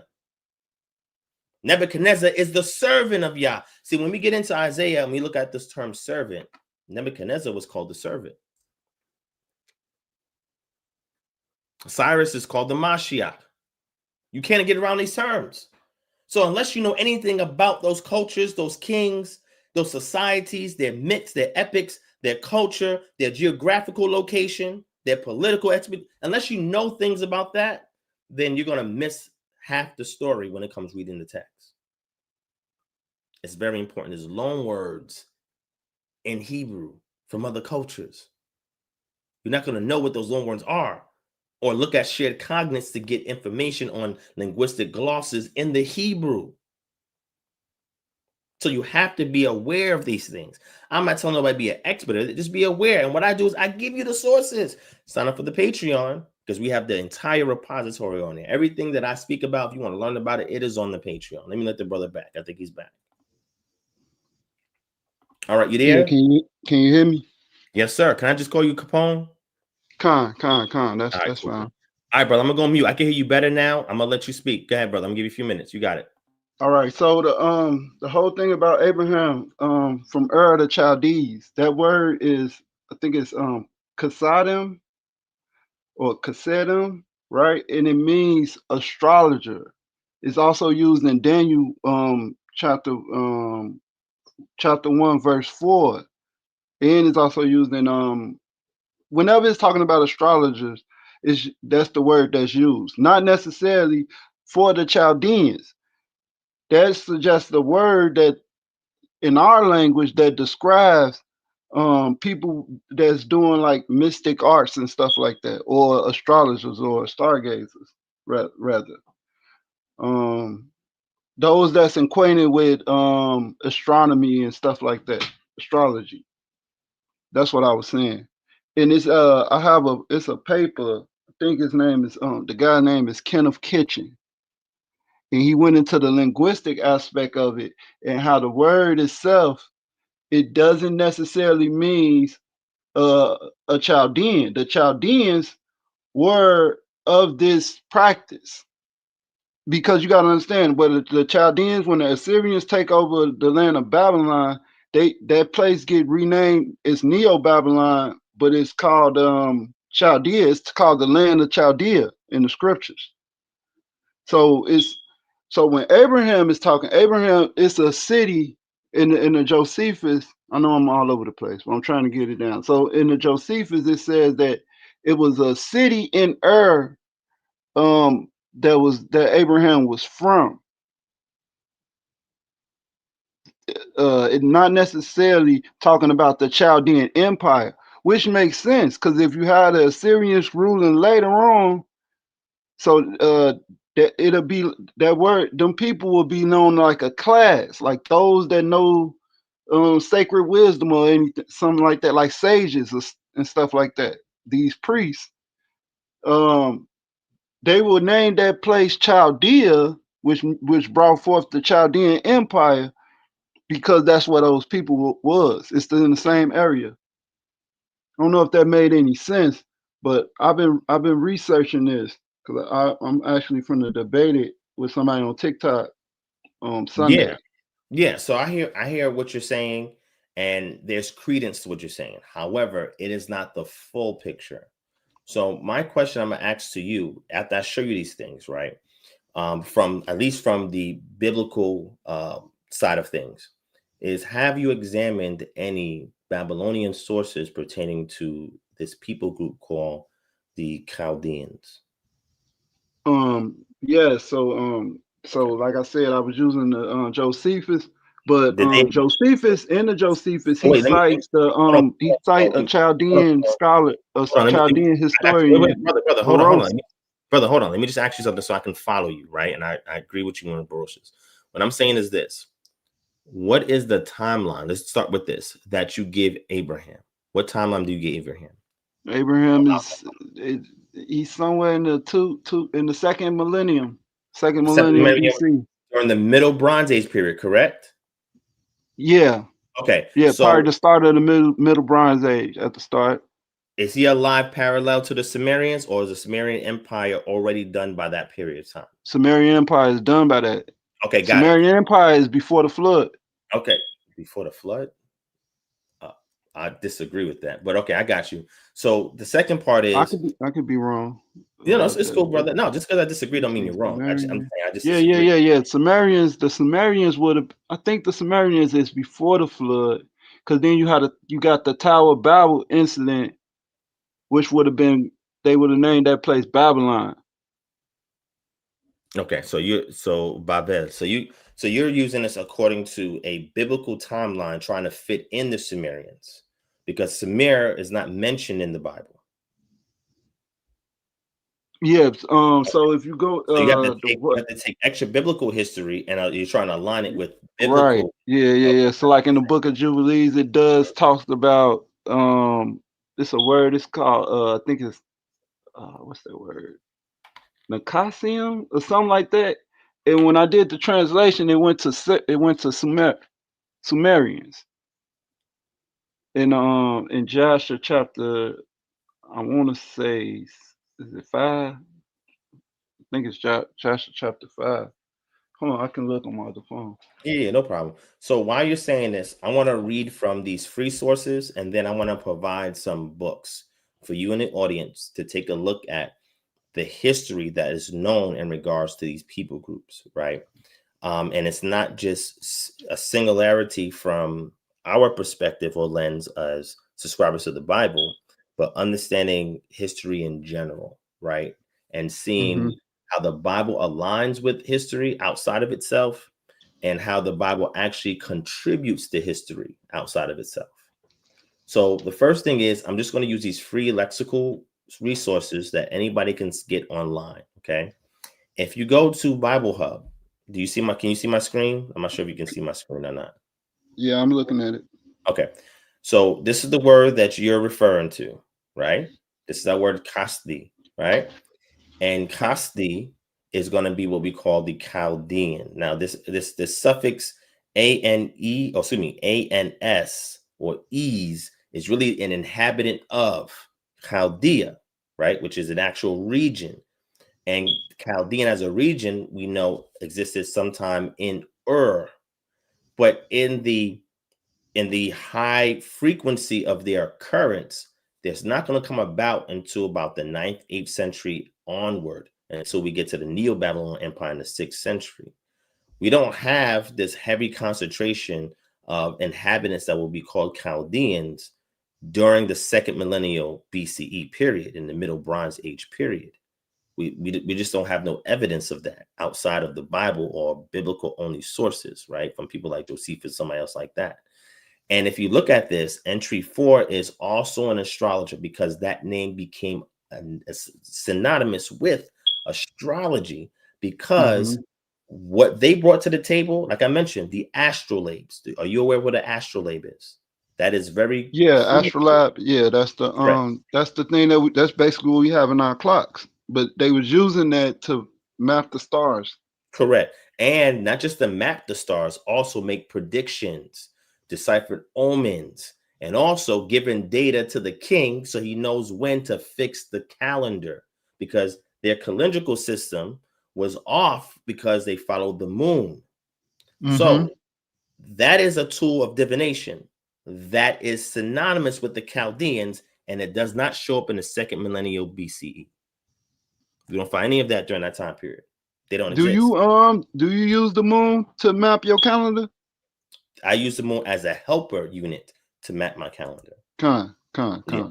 So I don't use it solely, but I use it as a helper unit. So I mentioned earlier, I use 3 celestial signs, sun, moon, and stars, 3 terrestrial signs, weather, crops, and animal mating and migration, because all of these can be found in the Bible as it pertains to the season of the year, right? So that's why I use these signs to ensure that I'm doing it appropriately. And then I map these signs, what I see here, and then what I see in Israel, and then I converge them.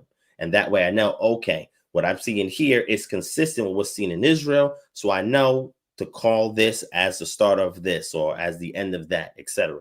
And then I also use the pre-exilic names. So I use Aviv, then I use Ziv, then I use Ethanim, and then I use Bull. That's the first month, second month. And then the third, fourth, fifth, sixth month have no names. Seventh month has a name, Ethanim, and eighth month has a name, Bull. These are the pre-exilic names of the calendrical system of the Israelites before captivity. That changes when they go into captivity. And we see that intertextually in the book of Nehemiah, the book of Ezra, the book of Daniel, etc.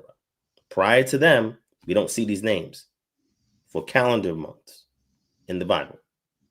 So here you see it says into Chaldea, patronymically from H3777, only in the plural, in regards to those from Chaldea, a Castite or a descendant of Chesed, which is a little bit different from what we're talking about. By implication, a Chaldean, as if so descended, and force also an astrologer, keyword, as if proverbial of the people. For example, brother, I'm going to give you an example. Black people in America. Are you a black person in America? Or what they would call black? Yeah, you. Are you an African American? I'm an Israelite in America. But would you be called as a byword? Yes. Okay. Yes. So one thing that they say about black people is that we have soul. Yes.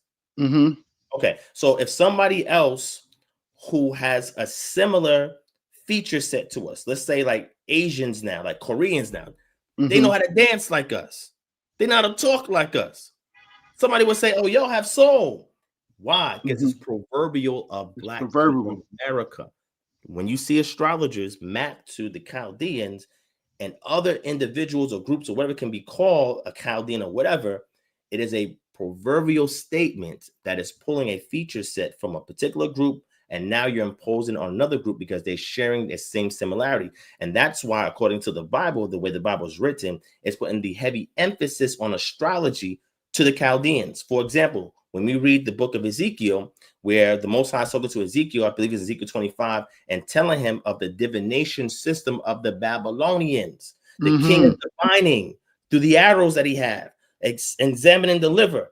All of these are traits that the king himself doesn't do, but the priesthood, the Chaldeans, do on behalf of the king. He consults them for divination. It is putting heavy divination, sorcery, witchcraft onto the Babylonians because they were known for that. And that was a people group that the Israelites were close association, especially in the South. And eventually the Southern groups went into their captivity. So when I'm looking at this and I'm examining the various sources, now again, I'm just giving you the free sources. I'm going to post the links for the books in a second. What I see looking at the Babylonian sources that mention these people groups, Assyrian sources, which is towards the north of where the Babylonians at, and older Akkadian sources, I can't find them in Akkadian sources. And I can't find them in Sumerian sources.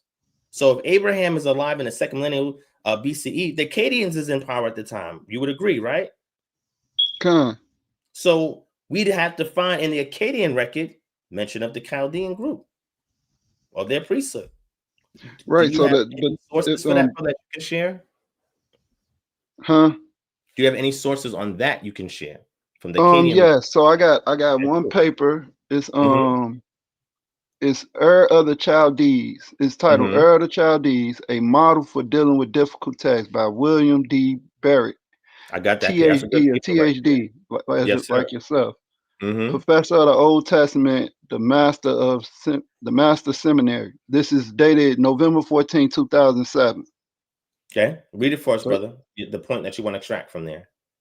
Yeah, so this is a paper that you can read where he's breaking it down linguistically and textually. Like hold on, let me get the part that I was reading.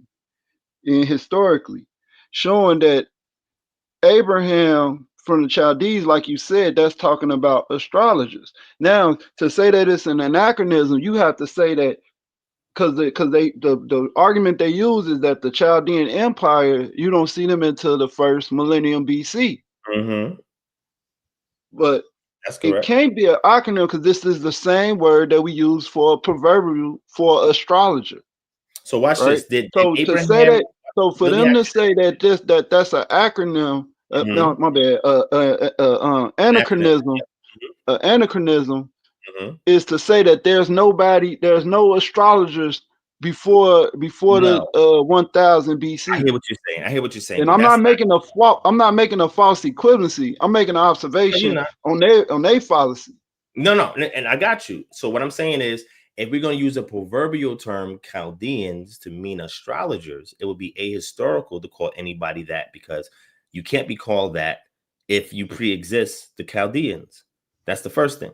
Because remember, it is a proverbial phrase that is linked to the Chaldean group that we see along the 9th century BCE, first millennium. Prior to that, if we're going by Josephus sources, Josephus is saying that Abraham taught the Egyptians astrology. That's crazy work. There's Well, no way in the world he taught them no astrology. That's that crazy could work. be. See, you talking about that part. No. But what I'm Earlier saying is that when goes in he talk alignment with about what he's Abraham, saying he about talks the about Chaldeans. how they Mhm. knew celestial science and geometry, and then Did once Abraham teach and them astrology? Because yeah, he's from the but we land of the know that. Chaldeans. But look, we know that Abraham is from the Chaldees. He's from a place from where they was doing astrology, because it tells you in Joshua, I want to say, is it Well, it says 24? that It his tells you that his father father followed was other gods. idolatrous. Well, yes, but the idolatry does not equate to an astrologist. But You they understand? will idolize the stars though. Well, it depends. So in idolatry, it depends on what's being idolized, especially in that region. So, for example, when we see Rebecca and Leah and their father Laban, she had a teraphim, right? Yeah, that The was a teraphim teraphim. are household idols, right? Mm-hmm. These household idols that they had was not idols of the stars, sun, moon, and stars, but idols, ancestral votive offerings that was probably devoted to a deity about a particular ancestor in the community or in the family lineage that they keep with them as an heirloom and they pass down, right? So that teraphim does not mean that automatically Laban, Rebecca, and Leah are astrologers just because they have an idol. It doesn't make you an astrologer. Just like if I have a basketball, doesn't make me an NBA player. Yeah. Because I have a basketball. Now that you absolutely right. Now that would be a false equivalency right there. Correct. And Correct. I agree with that. But that's not what I'm saying. Okay. It specifically says that they was idolaters.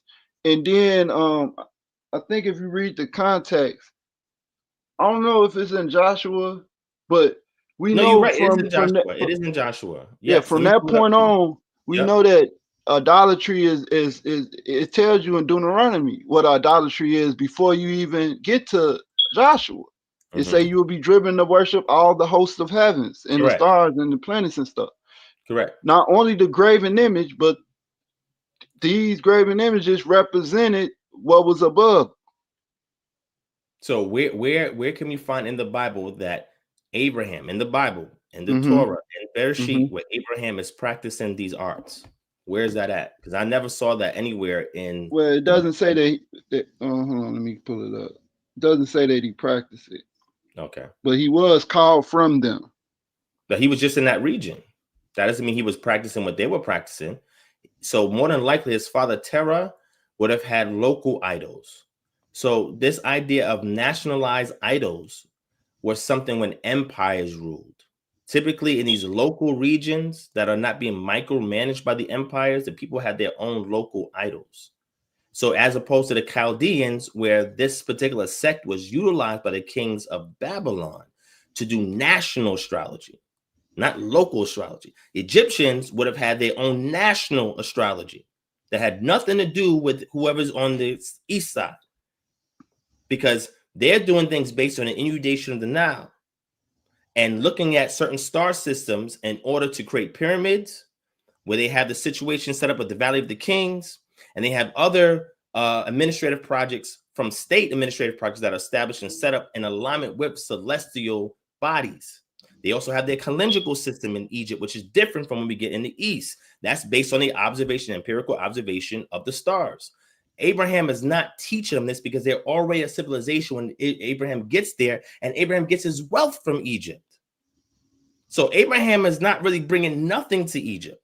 He almost brought judgment to Egypt, according to the text, but he was allowed to leave and left out with a bunch of wealth, not because he's in there teaching them anything. There's nothing in the narrative of Abraham where he's teaching them anything. So what I'm saying is that is an oral tradition that does not go back during the Iron Age period, but gets picked up based on how it's said by Josephus and the language he uses.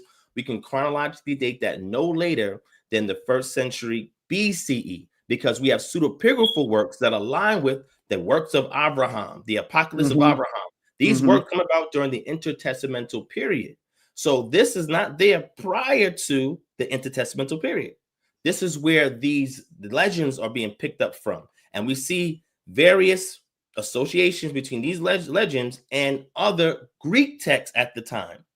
Me not saying that one caused the other, but they're just side by side, and it just so happens that they have similar references to the material that they have in them.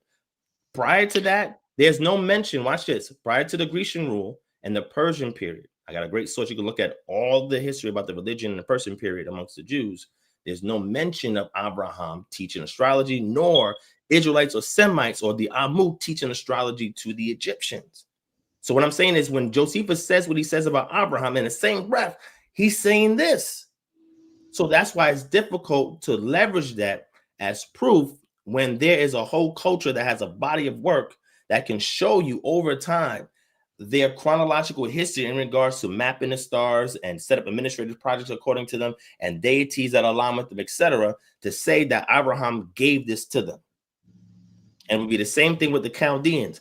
Again, you don't see the Chaldeans as a full people group in the 2nd millennial BCE in any extant records that occur. Now, the papers that you cited, there are some references to that. However, those are not cited in secular history. You mentioned Kitchen. You mentioned Kenneth Kitchen, right? That book that you're referring to, I have it on a Patreon. And again, that's why I'm telling people to go there because, brother, I don't know if you're part of our Patreon, but a lot of stuff that you're already researching, I think I spoke to you in the past before. You're a sharp brother. I have more sources than that I get when I go to these conferences like SBL and so forth, where they talk about this stuff. And I take those articles and I put them on Patreon. So what I'll do, brother, is I'm going to look into what you said, but I'm also going to drop a couple of references in the chat. And again, I never said you was wrong about anything. Keep that in mind. When I speak, I try to speak as an academic objectively. I'm not saying you're wrong. I say I disagree. I say the partner's evidence that I see says this. But when you give me insight or something, I will go back and look at it, whether I disagree with it or not. And that's just being honest with our scholarship. So I'm going to give you a few more minutes. I'm going to let you land your point because we have another guest. I want to squeeze them in before our time runs out. Okay. So I'm going to give you a few minutes, brother. Land your point, and I'm going to put some references while you're speaking just so that people can follow the conversation. All right. You got it, brother. So I'll just say this. I don't think that that Genesis is talking about a Chaldean people. I think he's talking about a class of people, could be from different nations, that understood this astrology or astronomy, these planetary alignments, or how the constellations align and stuff like that. And I think that's where Abraham came from. He came from Ur, but that class of people was in Ur. And there's a lot of proof. Even if you don't want to use Josephus, you can go to Berosus writings, which he said So who is quoting Berosus? Josephus is quoting Berosus. So we're getting his quotations of Berosus and his material, which will make it secondhand, right? But that's what we know of Berosus, correct? Mm-hmm. Okay. So go ahead, brother. I just want to just say that for audience sake. right? Yeah, That's what That you're absolutely right. That is Baros's writing is found in the Josephus. I think Eusebius, but that's another Christian source. But I think correct. Eusebius quotes Barosis. It's somebody else that quotes him too. Is playing on my mind right now.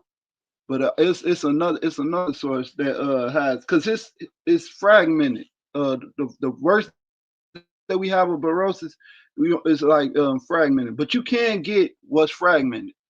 You can get the fragmented work of his. You can't find it. But what I was saying is that the Bible obviously is not talking about the Chaldean Empire.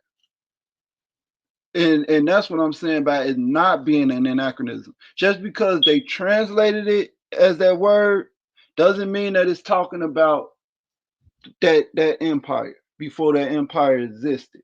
That'll be crazy work. I don't think the Bible don't do that for anything. And as far as the Sumerians, when we was discussing, I have to look at their timeline again. But so who will be before the Sumerians? Because I got all the Natufians and the It would Ubanians. I got all them as so, Sumerians. So who before is the you Sumerians, date? so when we talk about Sumerians, we're talking about an empire that has all the hallmarks of civilization, right? That is within the historical record. So if we have a group that existed prior to that, we don't have a historical record written about them. We can only exhume artifacts and piece together that society. So there were various groups, you're right, that we categorize that existed prior to them. The Tufians wouldn't be in Sumer or in Mesopotamia. But what I'm saying is the groups that existed before them, we have no writings for them. We just call them based on the stratum of sediment that we find them in, and we give a name to them either because it's a what we call it, a place name that's closest to them, a founder, person who finds them and exudes them, the first archaeologist that finds them, or we give them names based on terms that are used in that region, right? Or something to do with the geography of the region or of the topological features of the region that we use to name these people groups, right? But there's no empire that we have record of prior to the Sumerians in southern Mesopotamia. Now we have these proto-dynasties, just like in Egypt, you have proto-dynastic groups. And we have also proto-dynastic groups in Mesopotamia, but we don't have written records of them, right? So everything that archaeologists do is they are creating it based on speculation, not bad speculation, but good speculation based on the archaeological record and anything written. Like, for example, in Egypt, we have the Turin Kings list. The Turin Kings list mentions rulers before the written record. But we have no evidence of them. Some of them start to be these deities or these ancient forefathers that are living for 1,000 years, ruling for 1,000 years. We have the same thing in the Sumerian kings list. Their earliest kings are reigning for all this long period of time. Now we know that according to the Bible has the same thing with their patriarchs prior to the flood, the antediluvian period, right? So I think that's why you mentioned that. You said, oh, I think the Sumerians before the flood. Well, that reference is based on the length of time that they lived, all the way up until when we get the actual regnal dates, ascension and descension, and the written historical record of the Sumerians that we can actually corroborate with archaeological evidence. But if we can't corroborate with archaeological evidence, that's called a legend and or a myth. And this is designed to show the lineage of what's called the divine right of kings. That's how kings have the legitimate right to rule, because scribes, part of the priestly class, are writing these myths or epics saying that they come from a distant deity who's responsible for creation in some way, shape, or form, or who's responsible for allowing the Nile, as regards to Egypt, to inundate, the Tigris Euphrates to inundate, etc. So what I would put Abraham is the same way as you, second millennial BCE. That's why I put him in the middle Bronze Age period. I can't give an exact date, but I will put it during that time period. And what I'm saying is, I understand your point. You're saying the Chaldeans is a misnomer, right? It just simply means astrologers. Brother, if that's the case, I can't argue with that. If you're saying, look, when I say Chaldeans, I'm not talking about the people group. I'm talking about the proverbial statement about the people group that's being extended ahistorically to call people in that region astrologers. You're right. That was a hub of astrology. I can't argue with that. That's correct. But what I'm saying to you is, and this is the consensus, and again, I'm not saying the consensus is right. The consensus is The reference here is an anachronism because it's reference to the Chaldeans, which we see mentioned later on in scripture. You know, Chaldeans mentioned elsewhere in scripture, right? Right. When they mention is with who? The Babylonian Empire, right? Right. But it's also mentioned with Con, keep going. No, you got it. You're gonna add something. Go ahead, get the alley-oop, brother. You got it. Yeah. So like I said, with that, it's just them overlooking. It's just I hate to say that scholars is overlooking simple details I because challenge them all the time. I believe they are, because I'm glad that you mentioned about the Egyptians in the the Sumerians kings list and everything, because I'm gonna appeal to Josephus once again, because in this argument against Apion, he said that they was over exaggerating on these years that they reigned, that these people reigned, because no one has an account of them reigning that long. But he does double down and say he appeals to Berosus and say he attests to the antediluvian, the ancestors living, he says 1,000 years. But that can be an embellishment, but I don't see it being an embellishment if he's using a source to prove his point. You get what I'm saying? And not only that, yes, I am using the word as a proverbial for the practice that goes on in the land of Ur, because it says in the land of Ur of the Chaldees. So it's in the land of Ur from a colony that's in Ur.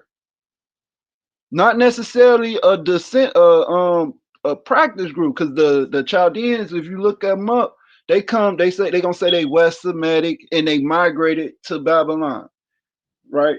But they're mostly talking about who? The Assyrians, because it was the Assyrians that conquered Babylon. They'd be West Semitic, Ausar, and they conquered Babylon. We know that in 2 Kings, chapter 2, 2 Kings chapter 17, Salmanassar conquered. He was the king of Babylon, the king of Assyria, and he took the children of Israel to Babylon.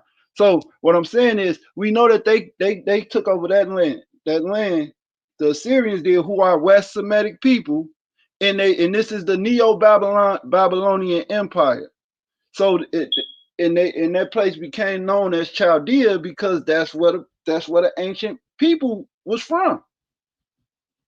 You get what I'm saying? I know it's a lot to go through it, but I don't see the Bible doing the anachronism right there. Now it is parts where it does have anachronisms, like when it's mentioned Dan before Dan was born and things of that nature. But as far as Abraham being from, it's telling you that Abraham came from the land of Ur, from a colony of a people who the word is Kasadi. Mm-hmm. Correct. So brother, so what I'm gonna say is I'm gonna meet you in the middle, right? There's some nuances that I support, nuances you support, but we are meeting in the middle because there is an understanding. I know what you're saying, you know what I'm saying. So once we have that understood, that's where the line of differentiation occurs, right? You're saying this is just a term that's used to mean astrologers that then the Chaldean people who migrate there possess. I got you. What I'm saying to you is this is referring to the Chaldean people who over time became synonymous with astrology.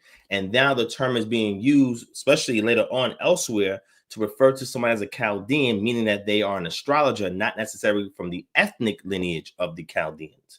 And the question is, where does this put Abraham? Does it put him during the time period of when the Chaldeans are a formidable people in southern Mesopotamia, or is it just a general term that then becomes embodied by these people over time, and that general term was in usage in the second millennium BCE when Abraham was in that region? So that is our line of demarcation, where you're at, where I'm at. And again, I'll examine the stuff that you're saying, because most of it I'm aware of. A few things I'll look into it, and I want to continue to give sources to you so you can look into as well. All right, so thank you for your time, brother. I'm going to get the other brother on real quick. I don't want to rush you. Thank you for your time. I hope you do well in that debate. If you need anything from me from that debate, just email me and I got you. I'm gonna hold you down. right? Because I love brothers that study like this, because a lot of us don't. So I appreciate it. Appreciate that. All right, brother. Shalom. Shalom. Great discussion. I appreciate that, brother. I'm gonna say this one thing. I'm gonna let Ausar come on. Ausar EmKa in the building. The reason why I recommend this source, matter of fact, let me get the because I don't want to just hold it up in front of the screen when I can just show you the actual PDF of it. It makes it easier for you to see what I'm trying to show you. All right. All right, let me pull this up. I gotta give it a second to load. But okay, so while it's doing that, my brother Ausar, I'm gonna give you the floor, brother. Shalom and Shamshu Ausar, Heken Netter, Sheshu, Ma'a, Edu Netter. Yes, sir. We talked since we was in the hangout last, going over some medical. That's a long time, bro. Go ahead, brother. You got it. Man, I was I'm trying to get like a consensus going. Let me ask you first, when Hebrews use or when they say that they're black in ancient times, what sources do you generally point to? I don't point to no source for that. There's nothing that said a Hebrew was black. Got you. Anything because look, the word Ivri is a literary term. So we're not going to find it in the historical archaeological record outside the Bible. So I can't make a statement like that because I can't say the Hebrews when we have no mention of them outside the text. Some people would say, oh, during the Amarna letters, the Abiru that's mentioned there, those are the Hebrews. Well, that was a conglomerate group and it wasn't one monolithic ethnic group. So we can't say that they themselves were Hebrews, right? But what I would say is in the literary record where we get the term, if we're going to say that there are people of color, that's alluded to because the record that we have of people in that region at that time had color, right? Whereas opposed to, if we look at the Libyans, for example, mentioned in Egyptian records, we know that they were fair-skinned people. Like they was extremely light, right? And then when we look at the Pharaonic naval base in Avaris, right, you'll see that the palace walls that had all of this iconography of the Greeks, they were pale skin, right? So we don't have a record of people reflecting that skin tone, at least from the Mesopotamian record. So when I would say that would be an illusion. Oh, okay, brother, go ahead. You got us. Not necessarily. And that's why I'm asking, because I want to start to get a consensus amongst Hebrews. Me and my brother Anonymous Hebrew and Orthodox Moor, when we used to study, I started to take them down a path. Even Nile Valley Hebrew, I was taking them down a path and asking them to do something, but they never did it. So now I want to bring it to bigger ears or bigger. So when we look at, you mind if I share my screen? We have black Semitics in ancient times. Yeah, we got black Semitics like Beni Yah. But you said, remember, you said Hebrews. Right. When you say Semites, that's a different thing. Now I agree with that, but Hebrews, unless we're making those Semites Hebrews, just making them Hebrews, that is something that we're doing. But historically, we're not going to see them mentioned as Hebrews. But if they are a class of Semites, I would wholeheartedly agree that we do have that record.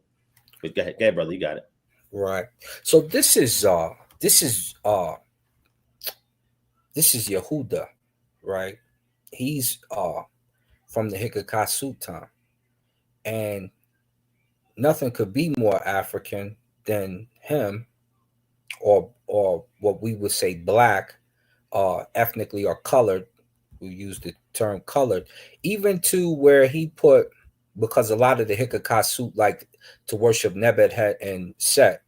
So on his coffin, we see him paint himself. He kind of looks like Heinz Ward. He's got right there. He's kind of got the Asiatic a little bit with the African mix.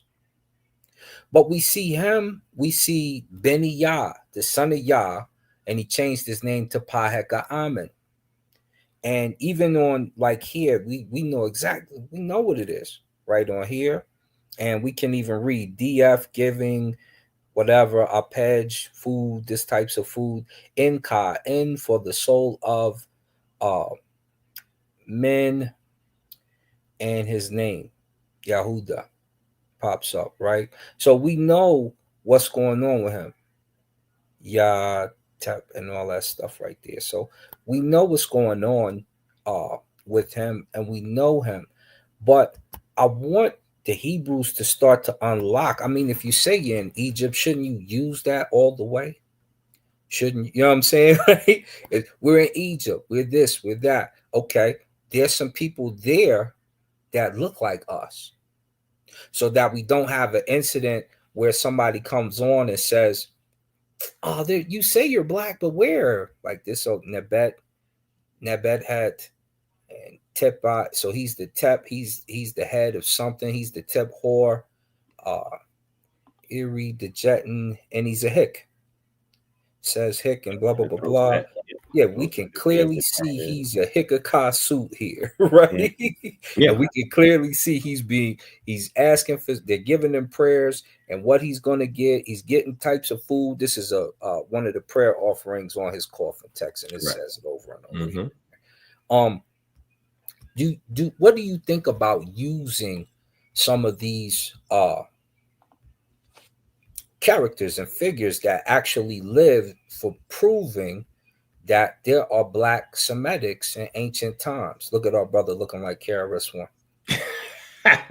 I would say that is how we do anthropology, right? So you'd have to delve into some anthropological studies historically for what we extracted either from wall paintings or what we can get also from busts that was created at that time, carved images or sculptures of individuals. And all of that will help to substantiate the ethnicity, or at least phenotypically, the ethnicity of the people in that region, right? So this, I've seen this before. What paper is this? Because most of the work that I've seen in the EmKa set is from Manfred Vitek, because he's the scholar on the ground there, where most other scholars reference the exhumation for Avaris. This one is before Bamford, and he ran to this information and then kind of built on it. But this, you probably have this book, but no one reads these. They don't. To go read them. This from is Flinders Petrie. That's my Got it. Okay, Petrie. I got it. Yep, Petrie. Yep, Flinders Petrie. All right. So, I'm like, that looks familiar. I'm like, but that's not Manfred Vitek, because it looks too old to be his work. But we know Flinders Petrie did the first groundwork first that opened up the realm of archaeology for this to be looked into and examined, right? Especially, like you said, in the Hyksos capital. I would even dare for one of you guys to go try to find where this statue is at. The one you just showed? Yeah, to see if it bring it back up. Let me see it. Let me go back down.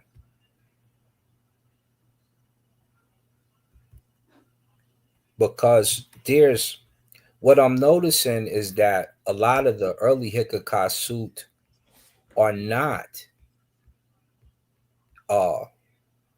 lighter shades or Arabs, if you will. And to the point where when you just made that statement, it goes, they call it, this is parted by the stucco slope. And this is the scarabs that they have there and there. Yeah. His name is Yehudia, right? Right here. There we go. Yep. What I'm noticing, you got Paheka Amen, who is Beni Yah, son of Yah, black as can be.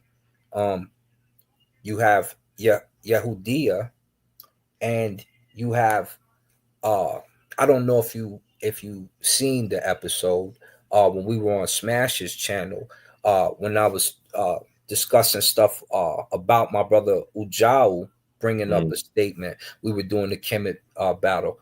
I talked about, and now Jonathan brings it up often as well. When you talk about the Amos Kamos situation, situation. I was going to say situation. When you talk about that, he talks about the Nehesi that are in Libya. Nehesi, yep. So when he's naming those Nehesi that are in Libya, he goes through a whole faction. Something I used to talk to now Valley Hebrew about is the Nehesi went over there to help the Israelis at one point in time. Who did they go help? Right? To make them go all the way over there. You talking about when the Ministries was reigning? Yeah. And so look at some of these people's cultures. We need to get some, and you could probably get a mini excavation going. You're probably going to find the original black bodies that make up these locations, which would justify fully the claim of, you know, there are black Hebrews, and it probably started with either one or two things. Our brother was pointing out the Syrians. I did in the debate the other day. I think Yah may be an Edomite god, but that's what the text says. It says he's from Teman, right? And a lot of archaeologists say he's a metallurgical deity, right, from that region, because we know they had the mines there in that region, right, with the Midianites and the other groups that the Egyptians had forced them to go and get those metals for them so they can create iron, etc. Right? So exactly. Yeah. So I think if we go into those localities or just dig up some of these books, possibly that are hiding some of this stuff, we're probably going to find a whole new venture for the Hebrew there, and then start to look into the old books. This is what I told him. I said, go grab all those old Ethiopian Bibles and start to re-put the Bible back together. So let me say this to you, brother, because I have to close the show, but I want to say I appreciate that insight, and I want to do something one up for you. Have you heard of the American Research Center in Egypt Society? Yes, sir. Okay. So are you part of that society? No, I'm part of as whatever. ASOR, yeah. And so the reason why I asked you that is because next year they have two conferences. One of them they're dealing with ethnicities in Egypt, right? I want to invite you to that. I'll pay for your ticket. You just got to fly there, and I'll pay for your entry ticket because I can gift it to somebody. Okay. And I want you to go there and do groundwork research. Take pictures, get microfeatures, and they have books that we know. Most of the books on this is in German and in other languages that we have to translate, right?